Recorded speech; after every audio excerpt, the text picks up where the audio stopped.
नमस्कार मित्रों, मैं Neeraj Saxena, physics faculty. Last lecture में हमने प्रतिरोध का श्रेणी क्रम व समांतर क्रम पढ़ा और साथ में उसके न्यूमेरिकल किए। अब हमें प्रतिरोध को ब्रेक देकर, यानी प्रतिरोध के 4 फेज हम पढ़ चुके हैं, अब उसको ब्रेक दे रहे हैं। आगे भी पढ़ेंगे, लेकिन अब पहले सेल पढ़ना पड़ेगा ताकि फिर सेल युक्त परिपथ को पढ़ा जा सके। अभी तक हम ऐसे परिपथों की बात कर रहे हैं जिसमें सेल नहीं लग रहा, या जिसमें सेल के संदर्भ में हम कोई कमेंट्स नहीं मांग रहे, या सेल के संदर्भ में कुछ पूछा नहीं जा रहा है ना। तो स्वाभाविक है सेल की जानकारी अधूरी।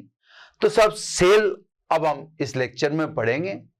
ये आप ध्यान रखिएगा, थ्योरी पॉइंट ऑफ व्यू से भी, और अगर आप 12th एकेडमिक में हैं तो प्रैक्टिकल पॉइंट ऑफ व्यू से भी सेल बहुत महत्वपूर्ण है। तो सब अब टॉपिक चालू करते हैं अपन सेल। ठीक है सर। सेल किसे कहते हैं? वह युक्ति जो दो बिंदुओं के मध्य विभवांतर को नियत बनाए रख उनके मध्य आवेश या धारा के प्रवाह को बनाए रखती है, सेल कहलाती है।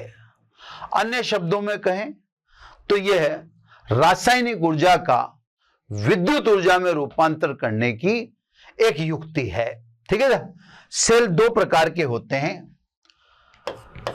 नंबर 1, प्राथमिक सेल, यानी प्राइमरी सेल। कौन से सेल को साहब प्राथमिक या प्राइमरी कहते हैं?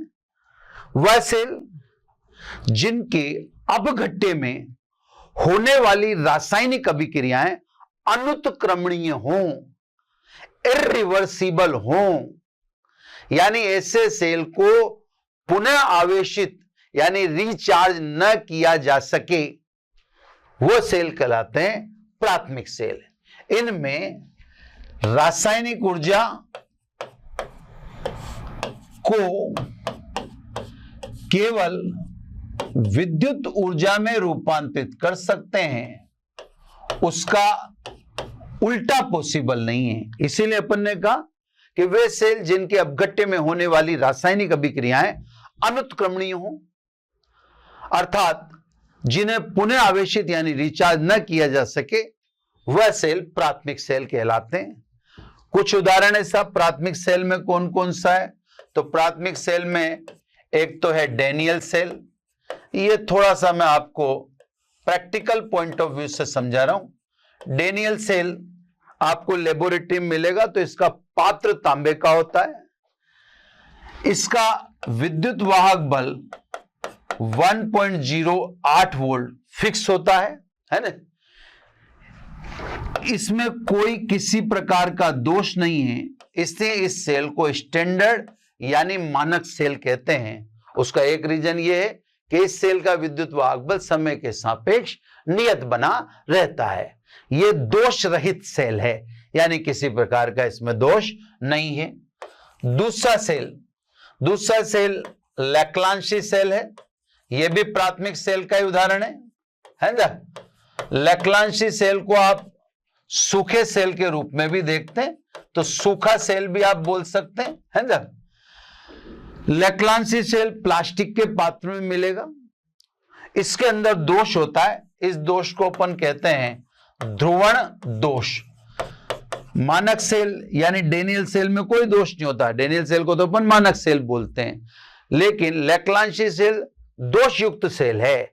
उस दोष का नाम जो लैक्लांशी सेल में होता है उसे ध्रुवण दोष कहते हैं। कैसे आता है, क्यों आता है, ये अपन इसको फिलहाल छोड़ दें। इसका विद्युत वाहक बल अप्रोक्सीमेटली 1.5 वोल्ट होता है। अप्रोक्सीमेटली यह हो भी सकता है, इससे भी कम हो सकता है, 1.1 वोल्ट भी हो सकता है। इसमें स्थिर नहीं है, यह वैल्यू परिवर्तित है, यानी कम ज्यादा हो सकती है। 1.5 तो मैंने मैक्सिमम बोल दिया। यह साहब इसका अधिकतम विद्युत वाहक बल है ना। और अगर आप लेबोरेटरी में देखेंगे तो इसका हो सकता है 1.1 हो, 0.9 भी हो सकता है, 1.2 वोल्ट भी हो सकता है, पर जनरली जो है ना दोषयुक्त सेल है, इसको मानक सेल नहीं कहते। ये दोनों प्राथमिक सेल हो गए सब। अब आ जाइए सब द्वितीयक सेल, है ना, द्वितीयक सेल यानी सेकेंडरी सेल। सेकेंडरी सेल किससे कहते हैं साहब? सेकेंडरी सेल, है ना, वह सेल जिसके अपघट्य में होने वाली रासायनिक अभिक्रियाएं उत्क्रमणीय हो, रिवर्सिबल हो, अर्थात जिन्हें पुनः आवेशित कर सकते हो, ऐसे सेलों को हम द्वितीयक सेल कहलाते हैं। यानी इन सेलों में रासायनिक ऊर्जा का विद्युत ऊर्जा में रूपांतरण होता है और विद्युत ऊर्जा को वापस रासायनिक ऊर्जा में रूपांतरित कर लिया जा सकता है। यानी ये सेल रिचार्जेबल हैं, इससे या द्वितीयक सेल रिचार्जेबल हैं, है ना। इसमें रासायनिक ऊर्जा कन्वर्ट इनटू विद्युत ऊर्जा और विद्युत ऊर्जा कन्वर्ट इनटू रासायनिक। तो साहब इनके अपघट्य में होने वाली रासायनिक अभिक्रियाएं उत्क्रमणीय हैं। इसके उदाहरण कौन कौन है साहब? तो इसके एग्जाम्पल में जैसे सीसा संचायक सेल है, बैटरी जिसे जनरली बोलते हैं अपन, ये अपने गाड़ियों में जो लगी रहती है ना, कार मोटरसाइकिल वगैरह में सीसा संचायक सेल है। नीफे सेल है, नीफे सेल का मतलब निकल लोह सेल, ये सब द्वितीयक सेल के उदाहरण हैं। तो ये सेल का हो गया साहब प्राथमिक और प्रारंभिक परिचय। अपना मुख्य उद्देश्य ये नहीं है, ये तो ठीक है साहब, सेल जब बात खुलेगी तो सब तरफ जाएगी, यानी ये भी पढ़ना ही पड़ेगा। लेकिन अब अपने मुख्य उद्देश्य की तरफ आइए जो अपने को पढ़ना है, ठीक है ना। अब आ जाइए साहब सेल का पहला important topic, for all. For all का मतलब जो बच्चे एकेडमिक में हैं उनके लिए भी, जो बच्चे कंपटीशन दे रहे हैं उनके लिए भी, है ना। तो सबसे पहले सेल का आंतरिक प्रतिरोध, आंतरिक प्रतिरोध यानी इंटरनल रेजिस्टेंस ऑफ सेल, है ना, आंतरिक प्रतिरोध। शॉर्ट में अपन इंग्लिश में जब बोलते हैं इससे, तो इससे बोल देते हैं इंटरनल रेजिस्टेंस, स्मॉल आर से इसे डिनोट करते हैं। तो ये सब सेल का आंतरिक प्रतिरोध, इंपोर्टेंट के नाम से इसको मैं पढ़ा रहा हूं। अब ध्यान से समझें, एक पूरा अपन सर्किट डिजाइन करके देखते हैं, या एक पहले सेल डिजाइन करके देखते हैं, है ना।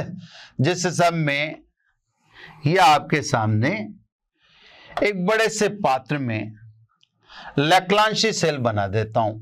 लैक्लांशी सेल में यह सरंध्र पात्र है, इसके अंदर एक कार्बन की छड़ होती है जो पॉजिटिव का काम करती है। इस कार्बन की छड़ के चारों तरफ कार्बन पेस्ट मैग्नीज डाइऑक्साइड भरा होता है। एक जस्ते की छड़ होती है, zinc rod, clear.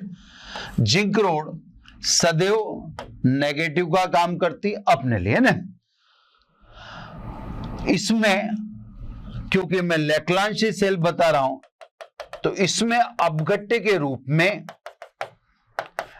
Ammonium chloride भरा होता है, यानी NH4Cl। बाहर की तरफ एक सर्किट का डिजाइन कर देता हूं मैं, छोटा सा सर्किट डिजाइनिंग में ये सब एक विद्युत प्रतिरोध दिखा दिया, कैपिटल R, है ना।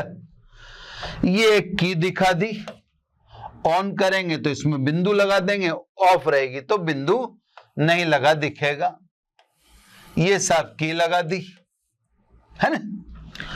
अब सब बात को ध्यान से समझें। ऊपर जो कैपिटल R है यह आपको पढ़ाया जा चुका है, किस नाम से? विद्युत प्रतिरोध के नाम से, है ना। तो अब जो पढ़ा रहे हैं वो क्या है ना। तो अब ध्यान से समझें, ये मैंने सर्किट को ऑन कर दिया। सर्किट को ऑन करते हैं तो बाहर की ओर धनाग्र से ऋणाग्र की ओर धारा प्रवाहित होती है, जैसा कि अपन देख पा रहे हैं या मैं दिखा रहा हूं। लेकिन अंदर की ओर ऋणाग्र से धनाग्र की ओर आवेश या आयन प्रवाहित होते हैं, है ना। तो एक कंप्लीट साइकिल है, इस तरह का साइकिल है। बाहर ये स्थिति है और अंदर, अगर अंदर देखें तो ये स्थिति है। तो एक कंप्लीट साइकिल होता है। बाहर के लिए तो आपको समझाया जा चुका है कि सब धारा के मार्ग में उत्पन्न अवरोध को विद्युत प्रतिरोध कहते हैं। वो अभी भी दिखा रखा है मैंने, क्योंकि जब धारा एनोड से कैथोड यानी धनाग्र से ऋणाग्र की हो जाएगी तो जो भी चालक है वो मार्ग में अवरोध पैदा कर रहा है, तो चालक इटसेल्फ किससे डिजाइन किया जाएगा? प्रतिरोध से। लेकिन अब यही चीज अंदर आवेश या आयन के प्रवाह में भी है, क्योंकि बाहर धनाग्र से ऋणाग्र धारा बह रही है, तो अंदर ऋणाग्र से धनाग्र आवेश या आयन बह रहा। आवेश प्रवाह की दर को धारा ही कहते हैं। अगर आप उसको धारा भी कह दो तो कोई दिक्कत नहीं है। तो बाहर धारा की दिशा धनाग्र से ऋणाग्र है, जबकि सेल के अंदर उसकी दिशा ऋणाग्र से धनाग्र है, उल्टी है। दोबारा ध्यान से समझें। बाहर मैं पेन चेंज करके बहुत क्लियर दिखाई देना चाहता हूं, ये सब अंदर की तरफ जो दिशा है वह उल्टी है ना। और दूसरा तीसरा पेन चेंज कर लेता हूं, यह अंदर की तरफ दिशा उल्टी है, क्योंकि मैं 3-4 बार बोल भी चुका हूं। तो अब आपके दिमाग में यह बात क्लियर हो गई होगी, है ना। अब सब सेल का आंतरिक प्रतिरोध अंदर से ही निकलने वाली चीज है।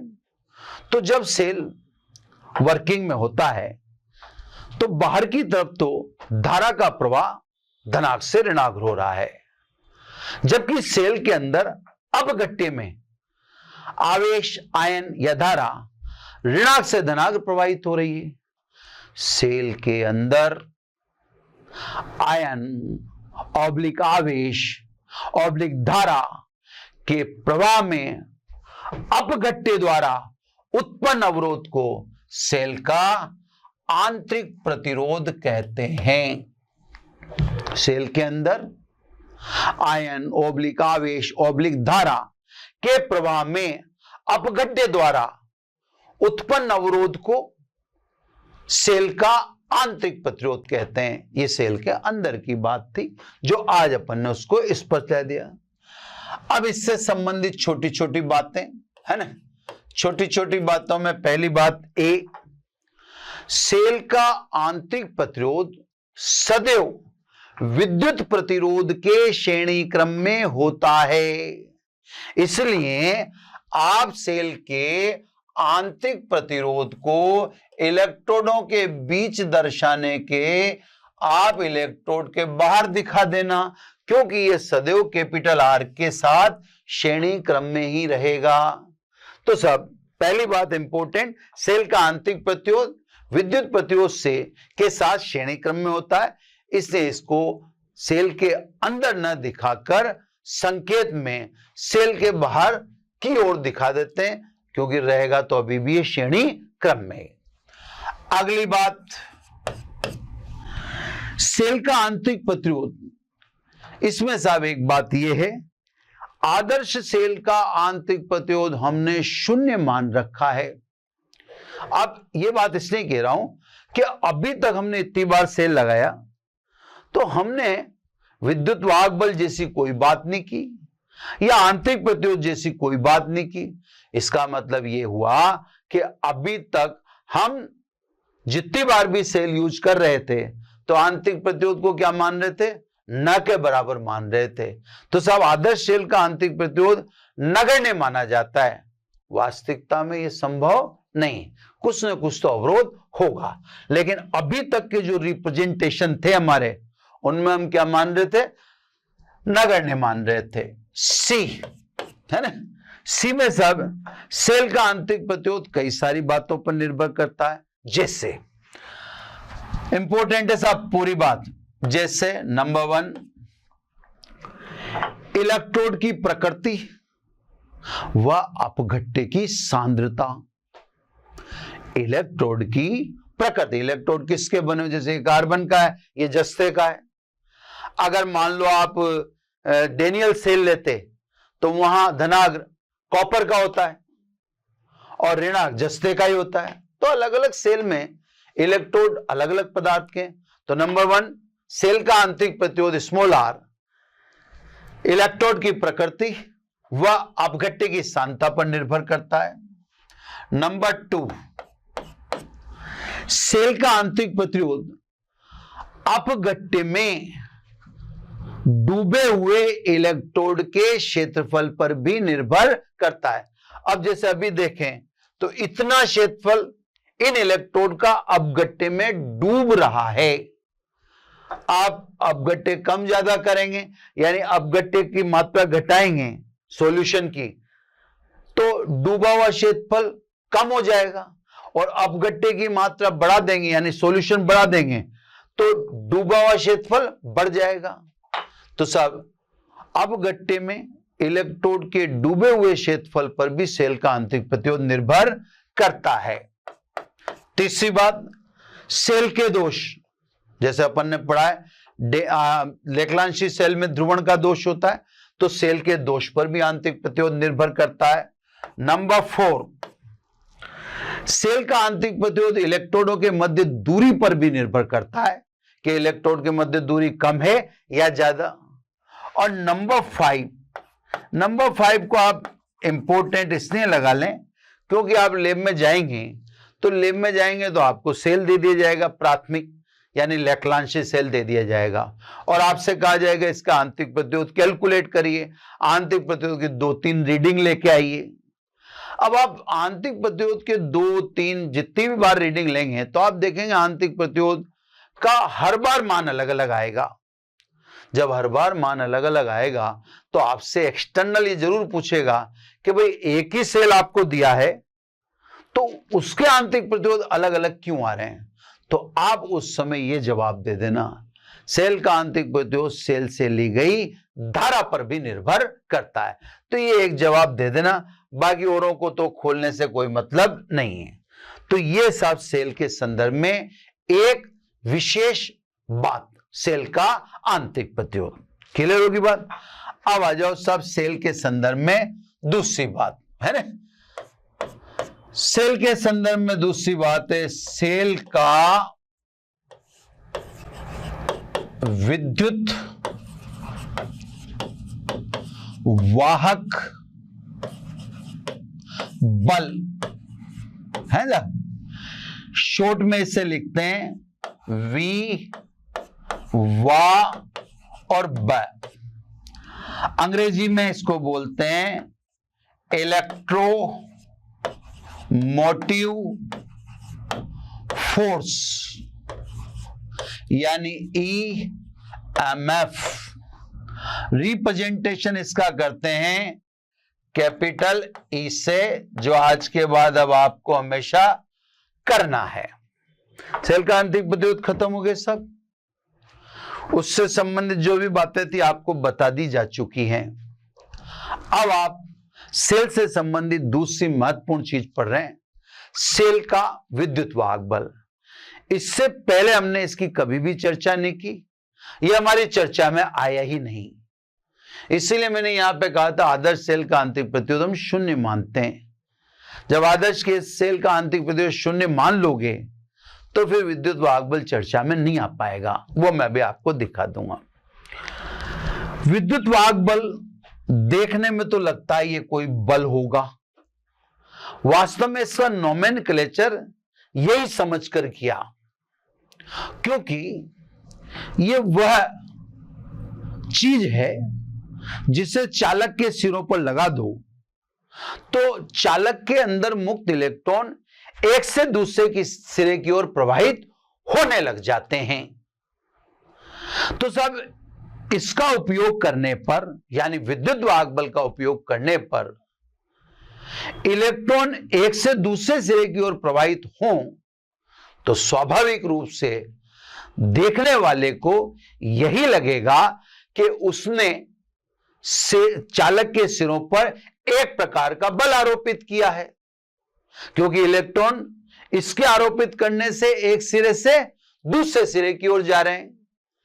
तो साहब शुरू में ऐसा प्रेजेंटेशन होने के कारण या ऐसी परिस्थिति होने के कारण यह मान लिया गया कि एक प्रकार का बल है जो इलेक्ट्रॉन को चालक में एक से दूसरे सिरे की तरफ गति प्रदान करता है या दौड़ने के लिए बाध्य करता है या प्रवाहित होने के लिए बाध्य करता है। वास्तविकता में यह कोई बल नहीं है, बल्कि यह तो एक प्रकार का विभवांतर है, क्योंकि इसका मात्रक वोल्ट है न कि न्यूटन, है ना। तो सब अब क्या चीज है, इसको बेसिक से मैं उठा रहा हूं। बेसिक से समझो सब, सेल सहित, ये सेल रहा,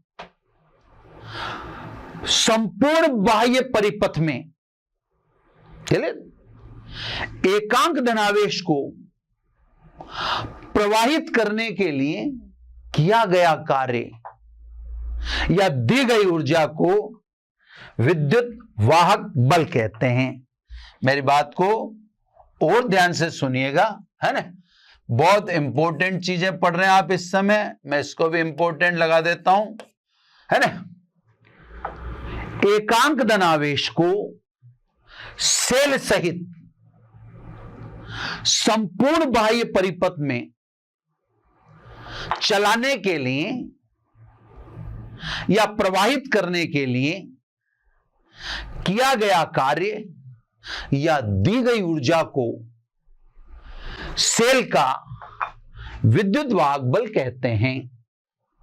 मान लीजिए कैपिटल क्यू आवेश को सेल सहित संपूर्ण परिपथ में, अंदर भी और बाहर भी, है ना, आंतरिक प्लस बाह्य, आंतरिक प्लस बाह्य, ध्यान से। तो आवेश Q को सेल के अंदर व बाहर दोनों ओर चलाने में या प्रवाहित करने में कुल किया गया कार्य मान लीजिए W आंतरिक प्लस बाह्य है। तो एकांक धनावेश में कार्य कितना हो गया, W आंतरिक प्लस बाह्य अपॉन Q। इसी को मैंने क्या कहा, विद्युत वाहक बल। इसका मात्रक आप साफ देख लीजिए, इसका मात्रक कार्य मतलब जूल, जूल प्रति कूलाम, और जूल प्रति कूलाम को क्या कहते हैं साहब, वोल्ट कहते हैं, यानी कैपिटल V। तो यहां से बिल्कुल क्लियर है कि विद्युत वाहक बल जो बोलने में दिखता है वह वास्तव में विद्युत वाहक बल है नहीं, है ना। अभी मैं आपको इसकी डिटेल बता रहा हूं, आपको एग्जाम में कौन सी परिभाषाएं लिखनी है वो सब मैं समझा दूंगा, पहले आप डेप्थ को समझिए।